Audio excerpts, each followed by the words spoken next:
By two को मेरे को Z1/4 और यहाँ पे Z1/4 करना पड़ेगा। इस Z1/2 को नीचे मेरे को Z1/4 करना पड़ेगा। वैसे ही Z3 है तो Z3 को मेरे को क्या करना पड़ेगा, Z3/2 यहाँ पर और नीचे की तरफ Z3/2, लाइक दिस। Z3/2 कर दिया, नीचे की तरफ मैंने Z3/2 कर दिया। यहाँ पे Z1/2 था तो मेरे को बैलेंस बनाने के लिए मैंने इसको डिवाइड बाय 4 कर दिया, डिवाइड बाय 4 कर दिया, डिवाइड बाय 4 कर दिया। Did you get it? ये छोटी चीज समझ में आ रही है आप लोगों को?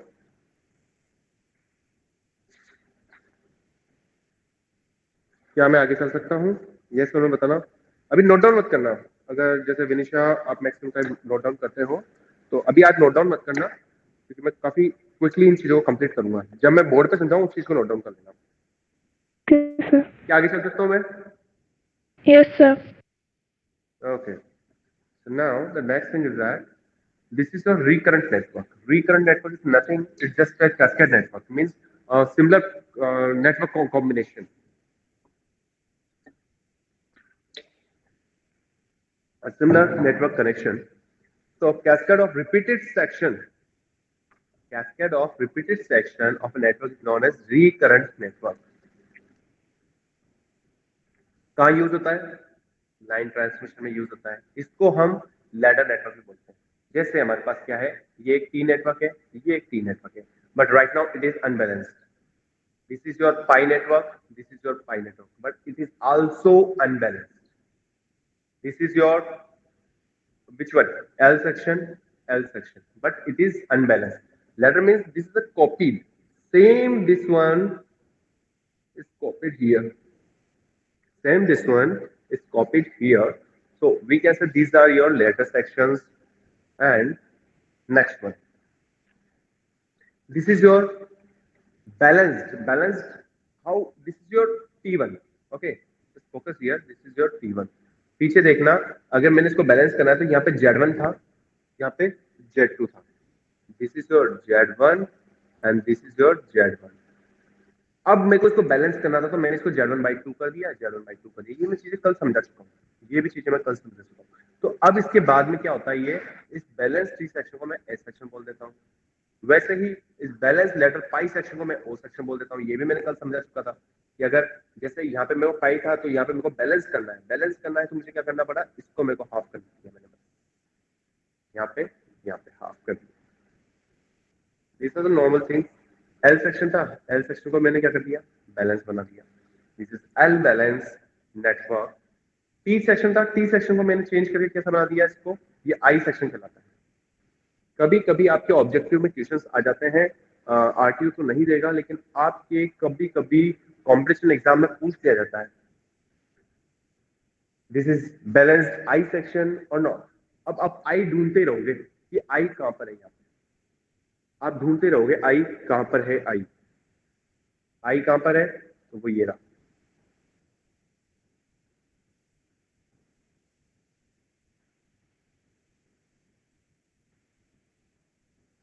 This this and this.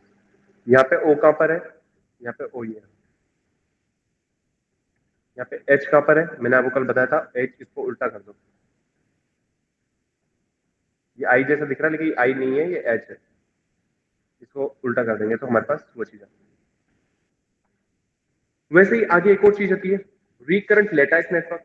तो लेटाइस नेटवर्क मैं आपको बता ही चुका हूँ कि कौन सा वाला था। उसी को अगर हमने कॉम्बिनेशन कर दिया तो this is recurrent lattice system, this is recurrent bridge T network.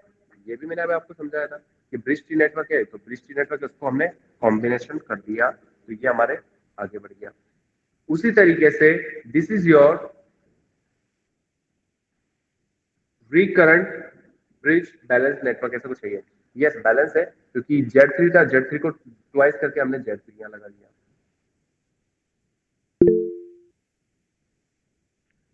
Z3 को हमने ट्वाइस करके हमने Z3 को यहाँ लगा दिया। यहाँ पे Z1/2 था, यहाँ Z1/2 था, लेकिन अगर मुझे बैलेंस करना पड़ा तो मैंने इसको Z1/4 कर दिया, Z1/4 कर दिया।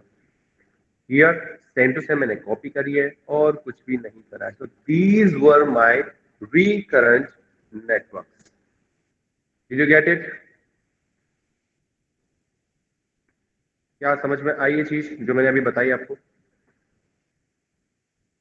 अब हो गया सबमिट?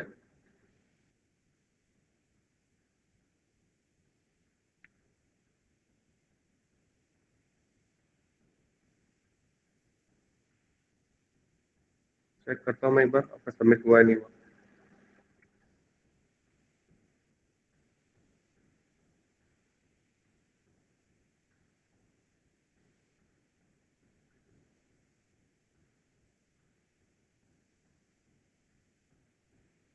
यस। अब कैसे हो गया राघव? सर वो पेज रिफ्रेश किया तब आया ऑप्शन। गलत बात है, टाइम पे देखा करो चीजों को। सर जल्दीबाजी में हंसू। अभी एब्सेंट अगर रिपोर्ट होती ना, अभी मेरे को हैंड टू हैंड सेंड करनी होती, तो अभी ये 3 जनों के मार्क नंबर एब्सेंट जाते, बिल्कुल 3 जनों के बिल्कुल एब्सेंट जाते। अभी मुझे सॉरी करना सर। होता तो सीधे एब्सेंट चल जाती तुम्हारी, प्रेजेंट होने के बाद भी। तुम्हें प्रॉब्लम होती है तो मुझे उसी समय बताओ, 10 बजे से पहले पहले बताओ तुम मुझे कि सर मेरा तो ऐसे हो रही है, मेरी तो ये प्रॉब्लम हो रही है। अब आप, चलो आपकी तरफ से कोई प्रॉब्लम नहीं सर, मेरा तो सबमिट लिखा हुआ आ रहा है तो मैं क्या कर सकता हूँ, मैं तो ये माना ना कि सबमिट हो चुका, लेकिन 60 स्टूडेंट में से 55 की प्रॉब्लम नहीं हुई, तो इसका मतलब ये होता है कि प्रॉब्लम नहीं है। जो प्रॉब्लम थी वो मेरे को उस समय स्टार्टिंग में प्रॉब्लम थी वो एक्सेस में, तो वो मैंने सही कर दी। ऑलराइट, अब देखिए टू पोर्ट नेटवर्क में जो थी वो बेसिक्स थे। अब मेरे पास टू पोर्ट नेटवर्क होता है ना, वो कुछ ऐसा होता है, देखो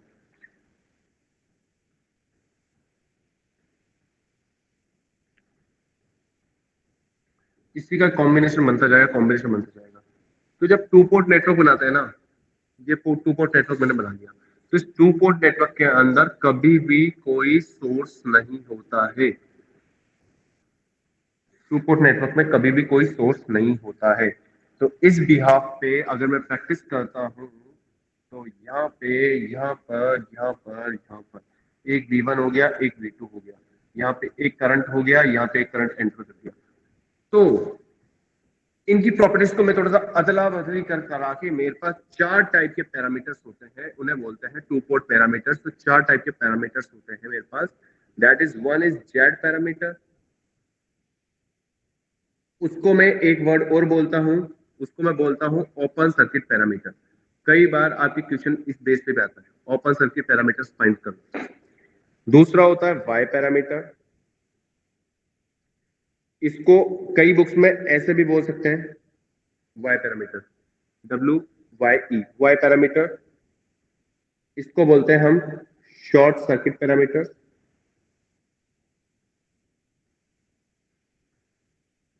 और एक होता है एच पैरामीटर, इसको बोलते हैं हम एच। देखो जो मैं बोल लिख रहा हूं ना, इनको थोड़ा सा ध्यान रखना, हमेशा इसको कैपिटल जेड, हमेशा इसको कैपिटल वाई, इसको स्मॉल एच, स्मॉल एच होता है, इसको बोलते हैं हम हाइब्रिड पैरामीटर। ठीक है, और एक और होता है, उसका नाम होता है स्मॉल ABCD भी बोल सकते हैं, कभी कभी इसको कैपिटल भी बोल सकते हैं, कोई दिक्कत नहीं है। ABCD पैरामीटर, इस पैरामीटर्स को ABCD इसलिए बोलते हैं because these are known as your transmission parameter. ये जो नाम बता रहा हूं ना मैं एक्स्ट्रा, ये नाम याद रखना, ये fourth one, this is your first one, this is your second one, this is your third one, this is your fourth one. वैसे और भी होते हैं, लेकिन वो फर्दर स्टडीज में आता है, आपके अभी वाली स्टडीज में नहीं आता है। क्या ये चीज समझ में आई? How many parameters we are going to study? Z parameter, Y parameter, H parameter, ABCD parameters. We can say open circuit parameter we are going to study, short circuit parameters, hybrid parameters, and transmission parameters. We are going to work out on these three topics. Clear? Yes, sir. Yes sir. Okay. अब आगे चलिए, देखो हमको एक एक करके लेना है टॉपिक। लिखने में भी आज टाइम वेस्ट मत करना, मैंने नोट्स सब बना रखे हैं, हम प्रैक्टिस करेंगे बस। कि हमको समझना बहुत सिंपल चीज है, समझने में बहुत सिंपल चीज है, समझने के लिए बहुत ही सिंपल चीजें हैं, कोई डिफिकल्ट नहीं है। सर बिना लिखे नहीं समझ आता पर। बिना लिखे समझ नहीं आता, चलो कोई बात नहीं, कोशिश करना जितना मैं लिख रहा हूं उतना लिख लेना, और कुछ चीजें मैं क्या वो नोट से भी बताऊंगा, क्योंकि बहुत सारी चीजें हैं इसमें, बहुत सारी चीजें हैं, और आपके मिड टर्म में आएगा, दैट्स व्हाई मेरे को थोड़ा सा जल्दी करना पड़ेगा। लेकिन ऐसा भी नहीं कि मैं 10 काट दूं, ऐसा भी नहीं करेंगे, ठीक है। टू पोर्ट नेटवर्क में सबसे फर्स्ट आता है, वो होता है जेड पैरामीटर। जेड पैरामीटर मतलब क्या है? इंपीडेंस। इंपीडेंस है, इसका मतलब मेरे पास तो ऐसे मान के चल रहा हूं मैं, ये ले, मैंने ये मान लिया कि मेरा जो टू पोर्ट नेटवर्क है ना, वो अंदर कैसा है? टी टाइप का है। अब समझ में आ गया ना ये कैसे बना रहा हूं मैं? ये क्या समझाया था मैंने अभी आपको? ये टू पोर्ट नेटवर्क है मेरा, बॉक्स है, बॉक्स के अंदर क्या है? इंपीडेंस है। तो इंपीडेंस आ गया मेरे पास, तो अब मेरे पास मैं इसको ऐसे ड्रॉ कर सकता हूँ, दिस इज माई जेड, मतलब एक टू पोर्ट नेटवर्क है मेरे पास, और टू पोर्ट नेटवर्क में क्या है? मेरे पास इंपीडेंस है। एक समझेंगे, एक को मैं बोर्ड पे समझा रहा हूं, उसके बाद हमारे पास जो चार है ना, वो हम बहुत तमीज से समझ सकते हैं, बहुत तमीज से। टू पोर्ट नेटवर्क है, अब आपको समझ में आ गया होगा कि अंदर क्या है मेरे पास? इंपीडेंस है सर। करंट इसमें सर I1 जा रहा है, वोल्टेज V1 हो गई। करंट इधर से जाता है तो वो भी I2 जा रहा है, और इधर हो गई वोल्टेज V2। तो सर ये करंट जा रहा है तो आउट भी आ सकता है ना? हाँ बिल्कुल, ऐसे ऐसे ऐसे चल जाएगा, इधर से ऐसे ऐसे ऐसे चल जाएगा, ठीक है। क्या यहाँ तक चीज समझ में आई कि जेड पैरामीटर में मैं क्या यूज कर रहा हूँ बॉक्स में? Impedance, yes sir. ठीक है। तो अब क्या होता है, मैं डेरिवेशन भी करते हुए चल सकता हूँ, मैं डेरिवेशन के हिसाब से भी समझा सकता हूँ, लेकिन मैं डायरेक्ट करूंगा कुछ चीजें, डायरेक्ट करूंगा। वो कैसे? इसी को आप बना सकते हो, कोई बड़ी चीज नहीं है। एक क्वेश्चन में सॉल्व कराऊंगा आपको बाद में, Z1 Z2 और Z3, मैंने इसको ऐसे ले लिया, Z1 Z2 और Z3। अच्छा, कोई मुझे बता सकता है इस Z3 में कितनी करंट जाएगी? मैं बता, I1 प्लस I2 से। तो इस वाले क्वेश्चन को मैं थोड़ा सा बाद में लूंगा, ये क्वेश्चन ही ले लूंगा मैं, इसी को एक क्वेश्चन ले लूंगा।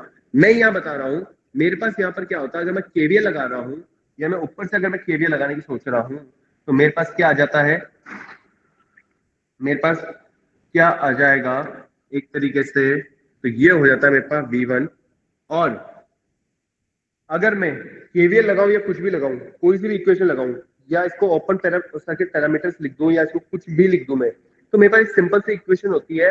मेरे पास इंपेडेंस लिया, मैं उसको मैट्रिक्स फॉर्म में लिखूं, तो यहाँ पे मैं Z11 I1 plus Z22 I2, और यहाँ V2 equals to Z21 I1 plus Z22 I2।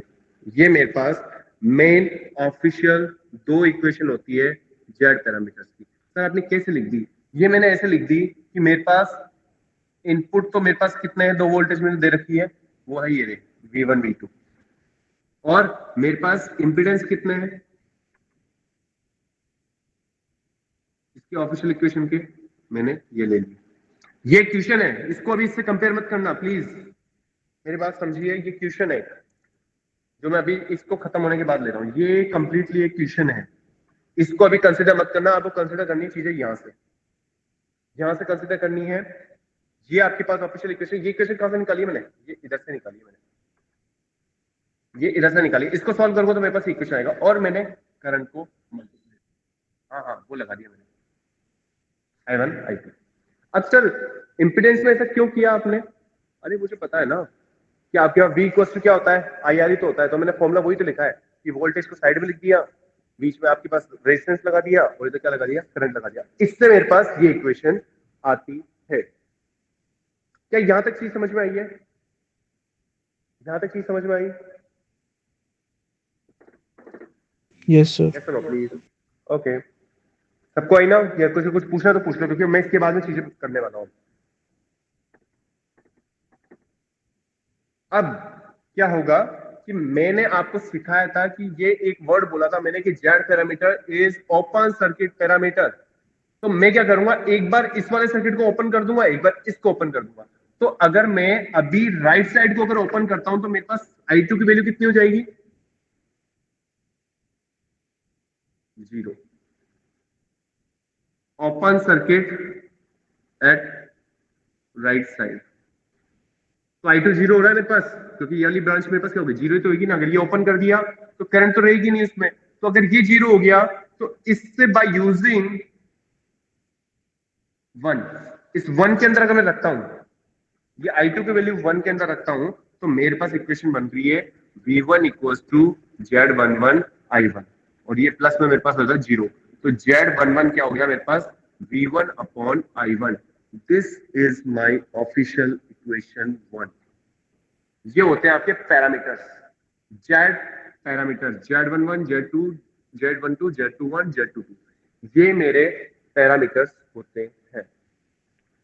Similarly मैं जब इक्वेशन नंबर 2 में रखूंगा, तो 2 में रखूंगा तो मेरे पास I2 जीरो हो गया, तो Z21 आ गया। Z21 आ गया तो उसको मैं लिख सकता हूं V2 अपॉन I1। और साथ में एक तरीका होता है लिखने का इसका, जैसे ये जो मैं लिख रहा हूँ ना, इसे बॉक्स बना रहा हूँ, बॉक्स को ऐसे ना बना के तुम इसको ऐसे लिख सकते हो।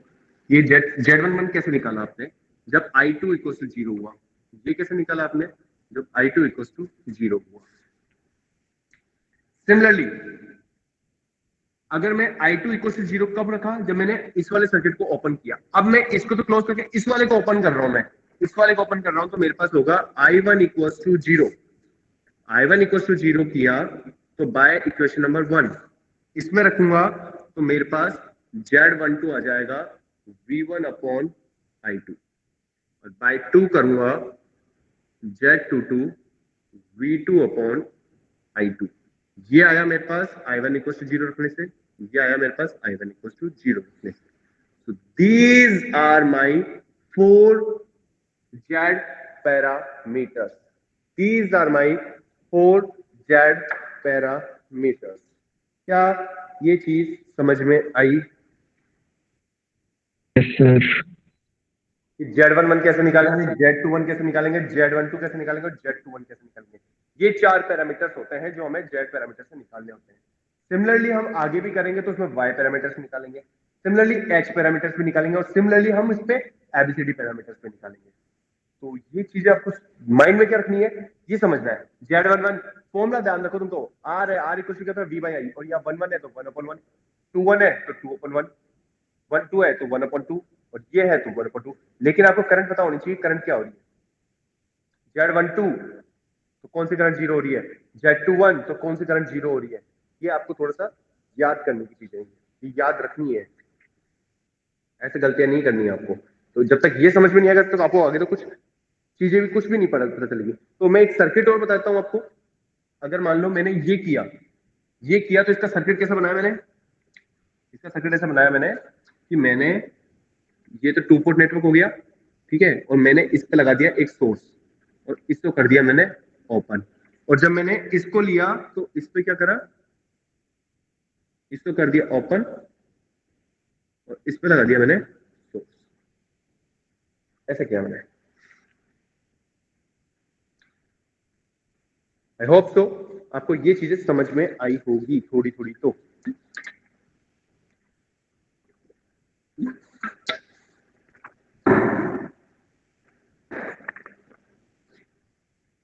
अब एक बहुत ही अच्छी इंटरेस्टिंग चीज है, वो एक सर्किट और याद रखना है आपको। नोट डाउन कर लिया क्या आप लोगों ने? Yes, sir. ठीक है, मैं ये नीचे वाला पोर्शन रब कर रहा हूं। मेरे को एक सर्किट बनाना है।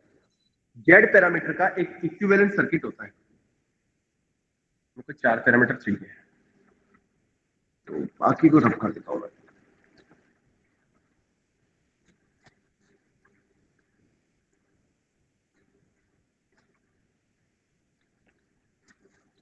Z parameter equivalent circuit, Z parameter का इक्विवेलेंट सर्किट मुझे निकालना है। तो अब ये बहुत ही सिंपल सी चीज है, बहुत ही सिंपल सा तरीका भी है इसको बनाने का।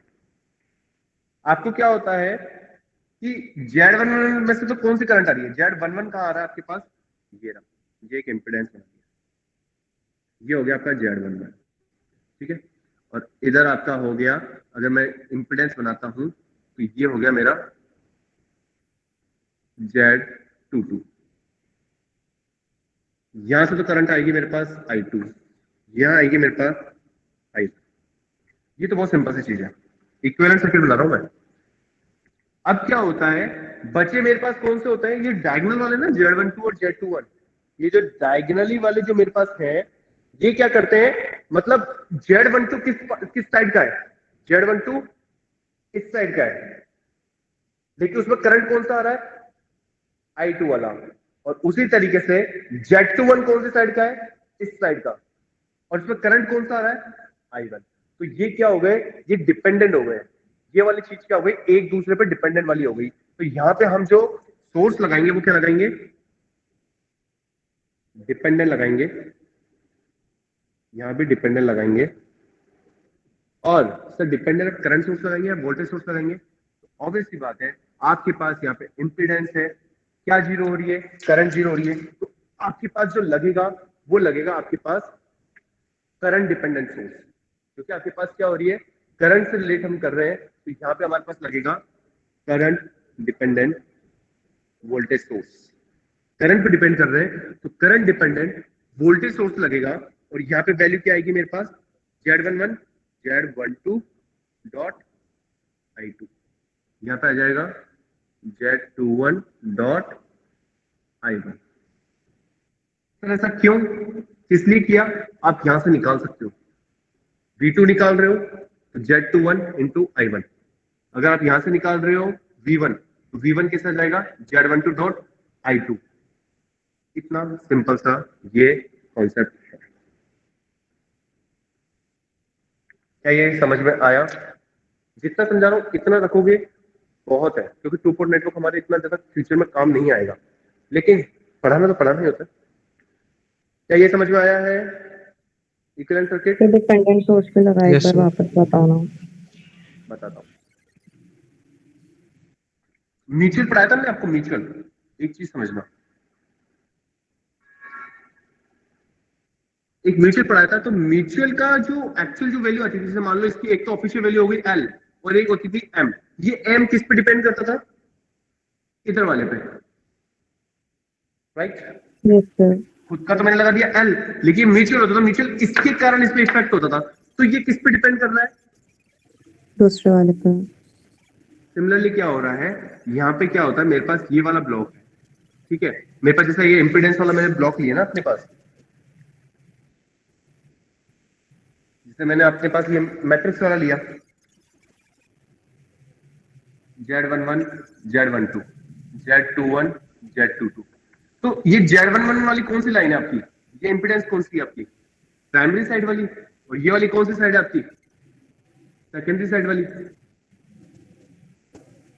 और प्राइमरी साइड पे इस पर्टिकुलर इंपीडेंस पे आपका करंट इफेक्ट कर रहा है, और इस वाली की जो सेकेंडरी साइड है इस पे आपका प्राइमरी का करंट इफेक्ट कर रहा है। दैट्स व्हाई मैंने इनको डिपेंडेंट शो किया है कि ये एक दूसरे पे डिपेंडेंट है, इस कारण मैंने इसको लिया। अभी और आएंगे तो और क्लियरिटी आएगी, ये 4 बार चीज चलेगी हमारी। तो अभी अगर थोड़ा बहुत भी समझ में आया ना कि हाँ Z12 सर प्राइमरी वाला इंपीडेंस था, इस पे I2 मल्टीप्लाई हो रहा है, मतलब दूसरे वाले का इफेक्ट पड़ रहा है इस पर, दैट्स व्हाई मैंने डिपेंडेंट लिया है। और इस वाले पे क्या हो रहा है सर, Z21 ये सेकेंडरी वाले का इंपीडेंस था, इस पे क्या कर रहा है, प्राइमरी का करंट आपका इफेक्ट कर रहा है। ये देखो ना बॉक्स हो गया, इसको तो यहाँ से ऐसे निकल जाना चाहिए था, इसको ऐसे ऐसे से निकल जाना चाहिए था, लेकिन ये म्यूचुअली हो गया ना, ये म्यूचुअल वाला काम कर रहा है। Clear, Yes, sir. थोड़ा बहुत। यस थोड़ा बहुत हुआ है, कोई बात नहीं, इसको पूरा होने के लिए बस मेरे को वाई पैरामीटर तक पहुंचना बहुत जरूरी है। वाई पैरामीटर तक हम पहुंचे और इसका काम हो जाएगा, फिर आपको और भी क्लियर आ जाएगी। अब देखो इसी चीज के अंदर मैं इस क्वेश्चन को सॉल्व करना है।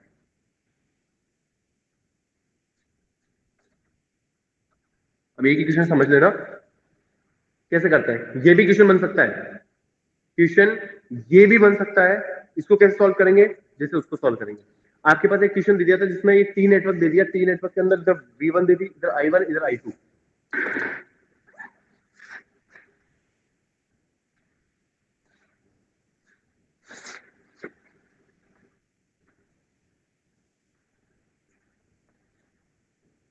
टी नेटवर्क दे दिया, टी नेटवर्क के अंदर इसमें बोल दिया कि I1 फ्लो रहा है, I2 फ्लो रहा है, V1 और V2 हो रहा है। उसने बोला है फाइंड जेड पैरामीटर्स। उससे सिर्फ इतना सा बोला, find Z parameters, and now you know Z parameters are Z11, Z12, Z21, Z22, and you know that आपके पास Z11 क्या होता है, Z12 क्या होता है, Z12 क्या होता है, अभी अभी मैंने आपको समझाया। तो अगर मैं इसको सॉल्व करने की कोशिश करता हूं तो कैसे करूंगा? सॉल्व करने की कोशिश करता हूं तो मेरे पास बहुत सिंपल सा तरीका है। इसमें जेड पैरामीटर की एक ये चीज जानते हैं और एक जेड पैरामीटर की हम एक और चीज जानते हैं कि इसकी ऑफिशियल इक्वेशन ये है।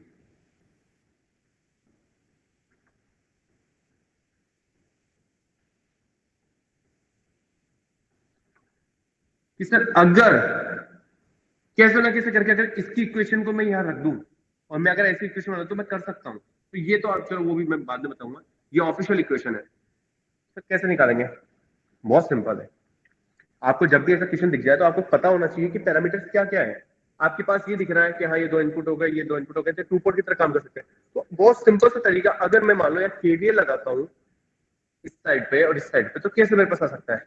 यहाँ पे अगर मैंने लगाया तो V1 इक्वल टू क्या हो सकता है? देखो प्लस माइनस हो गया, ये साइन बहुत जरूरी होता है, ये तुम्हारे को कॉन्सेप्ट क्लियर करेंगे। ऐसे चल रहे हैं, माइनस प्लस हो रहा है तो माइनस में एंटर किया, I1 आ गया, Z1 I1 प्लस यहाँ पे गए तो Z3 करंट कितना फ्लो हो रहा है? I1 plus I2। इधर गए तो V2 equals to Z2 I2 plus Z3 I1 plus I2। अगर मैं इसी इक्वेशन को सॉल्व करता हूं, इसी इक्वेशन को सॉल्व करता हूं, मैं नीचे भी लिख सकता हूं, V1 equals to Z1 plus Z3 I1 plus Z3 I2 और V2 equals to Z2 plus Z3 I1 sorry I2 plus, गड़बड़ कर रहा हूं नहीं sir, I1 plus Z3 I2, सही है? यस। इधर वाली इक्वेशन से अगर मैं निकाला तो Z1 और Z3 हो गया और Z3 I2 हो गया। इधर वाले से निकाला तो Z2 और Z2 I2 हो जाएगा। नहीं, थोड़ी सी गड़बड़ कर रहा हूं मैं, यहाँ पे आएगा Z3 I1 plus Z2 plus Z3 और I2। This is my third equation, this is my fourth equation. तो मैं ये बीच वाली इक्वेशन को मैं हटा देता हूं जिससे तुम लोग के लिए दिक्कत ना हो। तो मैंने सिंपल सिंपल सा इसको केवीएल लगाया, केवीएल लगा के मैंने इक्वेशन ले ली। ये मेरी इक्वेशन नंबर 1, ये इक्वेशन नंबर 2। कंपेयर करूंगा 1 को 3 से, ये डिवाइड नहीं है, 1 एंड 3 को कंपेयर करूंगा और मैं 2 एंड 4 को अगर मैं कंपेयर करता हूं तो मेरे पास बहुत सिंपल तरीके से Z11 की वैल्यू क्या आ रही है, Z2 की वैल्यू क्या आ रही है, Z21 की वैल्यू क्या आ रही है, दिस, एंड Z22 की वैल्यू क्या आ रही है, this. So Z11 equals to Z1 plus Z3। Z21 और Z12 की वैल्यू सेम आ रही है, वो है Z3, एंड Z22 की वैल्यू आ रही है Z2 plus Z3। क्या समझ में आया?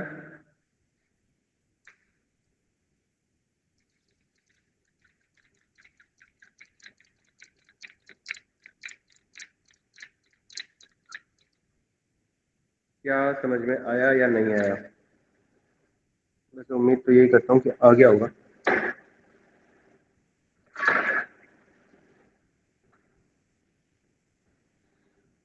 सर ये अपना फाइनल आंसर है?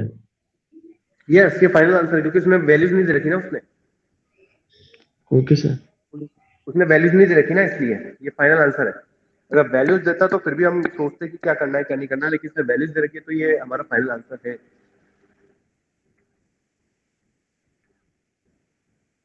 क्या समझ में आ रहा है या नहीं आ रहा है मुझे बताओ, क्योंकि ये नहीं आया तो फिर बहुत दिक्कत होगी आगे। आगे वाले दो से डिफिकल्ट है, सबसे इजी है ये।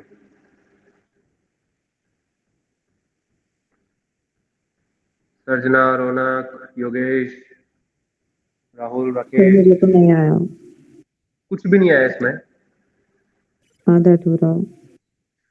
अधूरा। कोशिश करो एक बार वापस इस क्वेश्चन को। जेड पैरामीटर्स पता है आपको? मैंने बताया अभी आपको जेड पैरामीटर्स क्या थे। हाँ या सर। स्टार्टिंग से नहीं आ रहा कि सर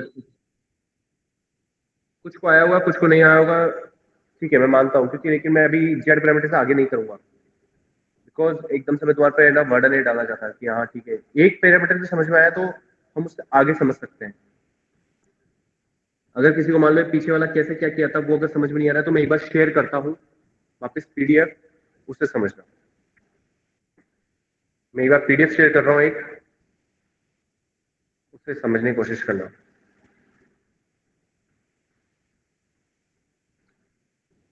क्या दिख रहा है आपको? विजिबल? Yes sir. तो देखो मैं एक बार वापस इसको रिवीजन करवा रहा हूँ कैसे कर रहा हूँ, समझ लो इसको।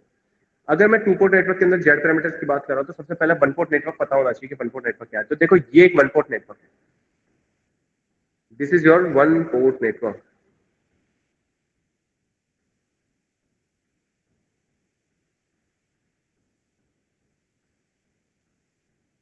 This is my one port network. अगर ये पता है तो फिर आप आगे चीजें कर सकते हो। इनपुट ये रहा, आउटपुट ये रहा, ठीक है one port network. Two port network होता है वो कुछ इस तरीके से होता है, ये बीच में टी आ गया, पाई आ गया, एल आ गया, ब्रिज आ सकता है, कुछ भी नेटवर्क बन सकता है, कुछ भी आ सकता है। एंड कल मैंने समझा था it is a black box, इसी को जब मैंने बॉक्स बना दिया तो ये ब्लैक बॉक्स में चलाता है। और inside this all linear element must be, सारे के सारे क्या होने चाहिए? लीनियर एलिमेंट्स होने चाहिए, कोई भी सोर्स नहीं होना चाहिए। जेड पैरामीटर्स को ओपन सर्किट पैरामीटर्स भी बोलते हैं। जिसको समझ में नहीं आया एक बार वापस पूरा का पूरा समझने की कोशिश करना, पूरी की पूरी समझने की कोशिश करना। जेड पैरामीटर्स को हम ओपन सर्किट पैरामीटर्स भी बोलते हैं। क्यों बोलते हैं? क्योंकि इसकी जो फंक्शनलिटी होती है वो हम उसको ओपन सर्किट कंप्लीट करके ही कर पाते हैं। तो अगर मेरे पास इसकी अगर मैं बेसिक इक्वेशन बताऊं तो ये मैट्रिक्स फॉर्म में इसी इक्वेशन को, इसी चीज को, जैसे ये V1 हो गया और ये V2 हो गया, इसको अगर मैं या इसको ले लूं तो इसको मैं मैट्रिक्स फॉर्म में ऐसे लिख सकता हूँ। जेड पैरामीटर 4 ले लिए मैंने। अब किसी के माइंड में डाउट आ रहा होगा सर ये आपने 4 ही क्यों लिए हैं? ये आप 6, 9, 15, 20, 50 कुछ भी ले सकते थे ना। ये इसलिए लिए हैं 2x2 की मैट्रिक्स के लिए क्योंकि आपके पास वोल्टेज करंट 2x2 का रेशियो इधर से इधर आपका इक्वल है। अगर यहाँ पे ज्यादा इनपुट लेते तो यहाँ पे आपके पास ज्यादा हो जाता। अगर यहाँ पे मान लो 3 इनपुट लेते तो यहाँ पे हमको मैट्रिक्स को 3x3 की लेनी पड़ती है हमारे को। अगर यहाँ पे 4 लेते तो हमारे पास लगभग 4x4 से भी ऊपर की आ जाती है मैट्रिक्स हमारे पास। ये क्लियर हुआ ये डाउट?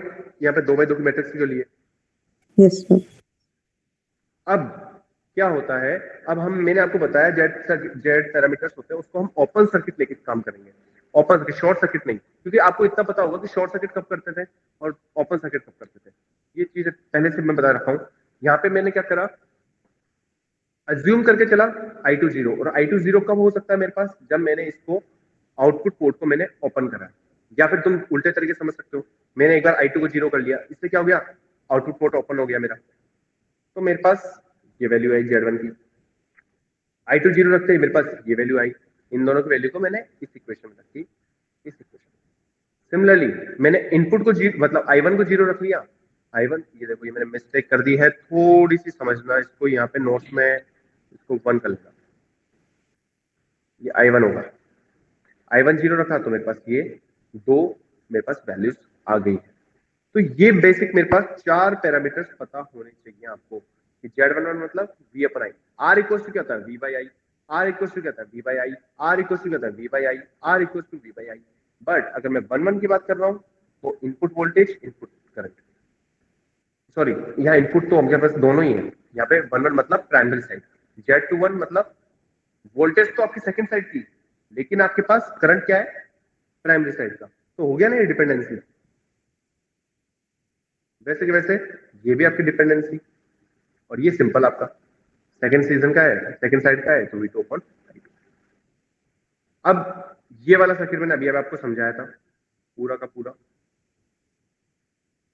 ये वाला मैंने अभी न्यूमेरिकल भी आपको समझाया पूरा कि किस तरीके से क्या किया है। अब यहाँ पे अगर आपको वैल्यूज दे दी जाए तो आप इसमें वैल्यूज रखो, तो सॉल्व करो, आंसर निकल जाएगा।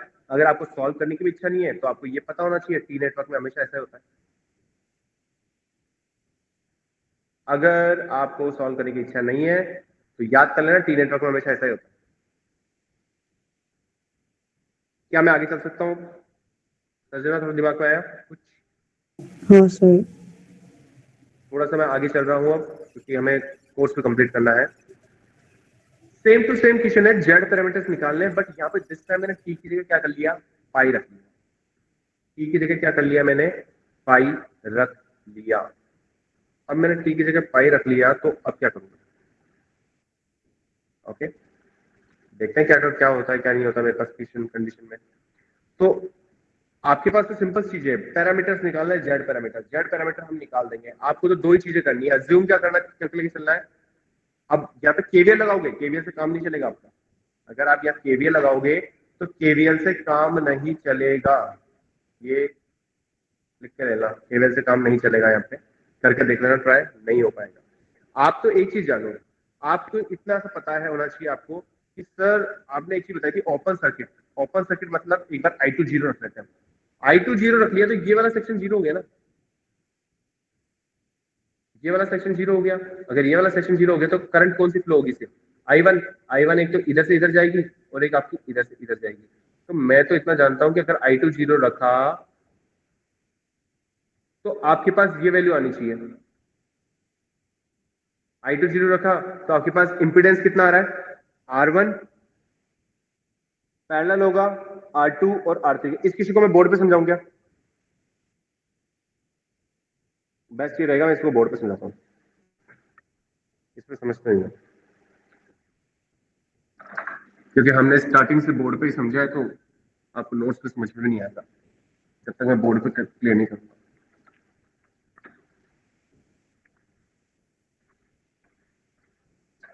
क्वेश्चन क्या था? क्वेश्चन था कुछ ऐसा था,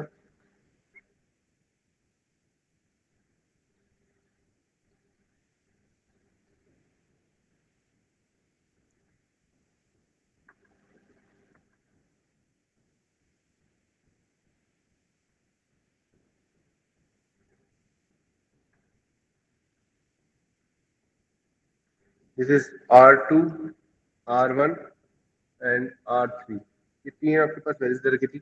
आपके पास ये I1 दे रखा है और ये दे रखा है आपके पास V1। ठीक है, अब आपको निकालना है जेड पैरामीटर्स। जेड का मतलब Z11, Z12, Z21, Z22, ये निकालना है आपको चारों पैरामीटर्स। हम निकाल सकते हैं, कैसे निकालेंगे? आप तो देखो ना सर, Z11 क्या होता है, V1/I1 होता है, और ये कब होता है, जब हम I2 0 रखते हैं। तो रख दो ना, ये अगर आपने रख दिया तो आपके पास V1/I1 तो हमें नहीं पता सर, लेकिन हमें इधर से पता चल सकता है कि जो टोटल इंपीडेंस होगा ना Z11 का, वो कितना होगा। तो आप देख सकते हो ये R1 R3 के साथ में ये हो रहा है, R1 पैरेलल हो रहा है R2 प्लस R3 के। क्या इतना तो आ रहा है? ये तो आ गया, ये भी नहीं आया।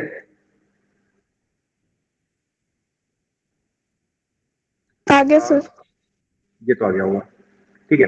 अब सपोज करो मुझे मुझे यहाँ से वैल्यू निकालनी है। मुझे वैल्यू कैसे निकाल सकता हूं मैं? यहाँ से V2 की निकालना है मुझे, V1 की निकालनी है, तो मैं बहुत कुछ कर सकता हूँ। यहाँ पे मैं बहुत कुछ कर सकता हूँ। अब मान लो मैं यहाँ से Z21 निकालना चाहूँ, सपोज Z12 क्या होता है, V1/I2। तो V1/I2 0 रख लिया तो मेरे पास कुछ आएगा यहाँ पे वैल्यू, Z12 की वैल्यू कुछ आ सकती है क्या इस समय? Infinite. अभी तो नहीं आ सकती, क्योंकि मुझे I1 रखना पड़ेगा तब जाके मेरे पास वैल्यू आ सकती है। तो अभी तो नहीं आएगी। ये वाली वैल्यू कब आती है मेरे पास, जब मैं I1 = 0 रखता हूँ, तब मेरे पास ये वैल्यू आती है। तो अभी तो ये नहीं निकल सकती। तो मैं क्या निकाल सकता हूँ, दूसरी वैल्यू क्या निकाल सकता हूँ मैं? यहाँ से Z11 निकाल लिया तो मैं Z21 निकाल सकता हूँ। Z21 का मतलब क्या हो गया, V2/I1 निकाल सकता हूँ बाय I2 = 0 रख के। अच्छा, यहाँ से अगर मैं Z21 में निकालना है, V2 में निकालना है, Z21 तो हमें नहीं पता, कोई बात नहीं। हमें Z21 नहीं पता ना, Z21 हम निकाल नहीं सकते, लेकिन क्या आप V2 निकाल सकते हो? Yes, V2 sir. बता सकता है कोई कितनी होगी V2? V1, नहीं गलत, ऐसा काम मत करो यार, ऐसे टुकड़े में काम मत करो। अब V1 है तो यहां से आता कि तो V1 हो सकती है, लेकिन क्या ये पूरा V1 हो जाएगा क्या? यहाँ पे रेजिस्टेंस भी आ रहा है, आपके पास जो आएगी वैल्यू, जो V2 आएगी वो इसके अक्रॉस आएगी। सपोज करो मैंने इधर से आया तो यहाँ पे करंट मान लिया मैंने I3, तो जो मेरा V2 होगा वो क्या हो गया मेरे पास, I3 डॉट R2। V3 होगा वो क्या हो गया मेरे पास, I3 डॉट R2। और अब कोई मुझे बता सकता है I3 की वैल्यू क्या निकाल सकती है? I3 कैसे निकाल सकता है कोई? Current division. करंट डिवीजन कैसे निकालेंगे, लगाएंगे? हाँ बोलो बोलो बोलो।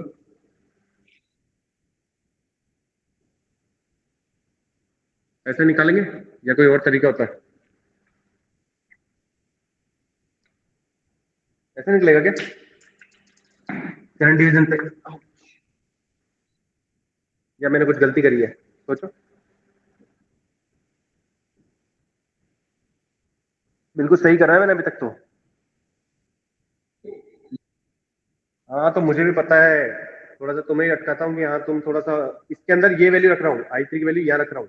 तो I1 dot R1 R2 upon R1 plus R2 plus R3, ये V2 आ गया। अब इसी V2 की वैल्यू को मैं इसमें रख देता हूँ एक बार, तो Z21 आ जाएगा मेरा आराम से। I1 dot R1 R2 upon R1 plus R2 plus R3 divide by I1। यहां से I1 से I1 खत्म, तो मेरे पास Z21 आ रहा है R1 R2 upon R1 plus R2 plus R3। Do it your self, जब खुद करोगे तब समझ में आएगा, पेपर से करने से नहीं होगा। कॉपी पेन लेके बैठोगे इसी क्वेश्चन को वापस करोगे तब समझ में आएगा, क्योंकि Z21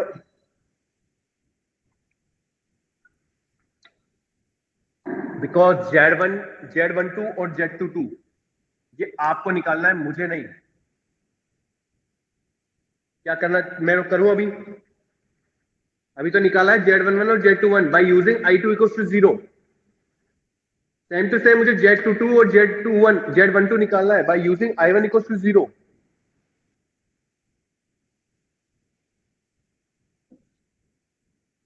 मैं क्वेश्चंस को यहीं छोड़ रहा हूं, इसको मैं इससे आगे नहीं बता रहा आपको, लेकिन मैं उम्मीद करता हूं कि अभी आज की डेट में, बिकॉज ये देखो तो मिड टर्म में आएंगी चीजें और इतने सिंपल क्वेश्चन नहीं आएंगे, थोड़ा डिफिकल्ट आएंगे, तो ये प्रैक्टिस करना बहुत जरूरी है। आज में प्रैक्टिस होनी चाहिए तुम लोग की।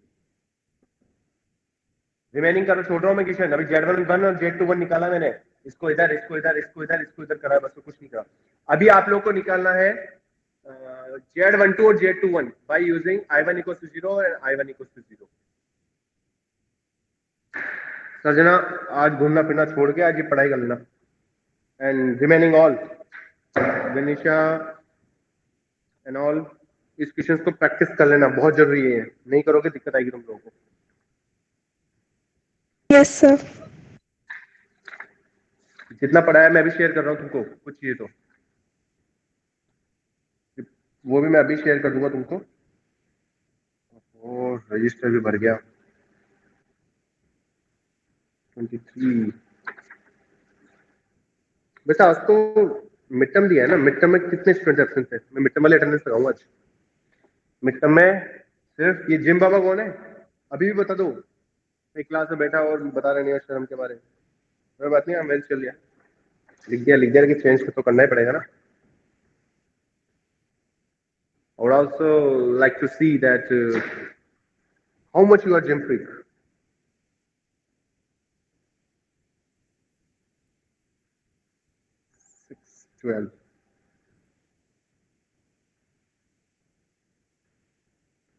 इसमें मैं सिर्फ कितने स्टूडेंट्स की एब्सेंट लगा रहा हूँ वो बताता हूँ। मैं लगाऊंगा एक तो रितेक एब्सेंट, राघव तो आ चुका, और एक लगेगी संजय कुमार संजय मीना, ये भी बता देना मुझे, पारिक एब्सेंट है। श्रेया शर्मा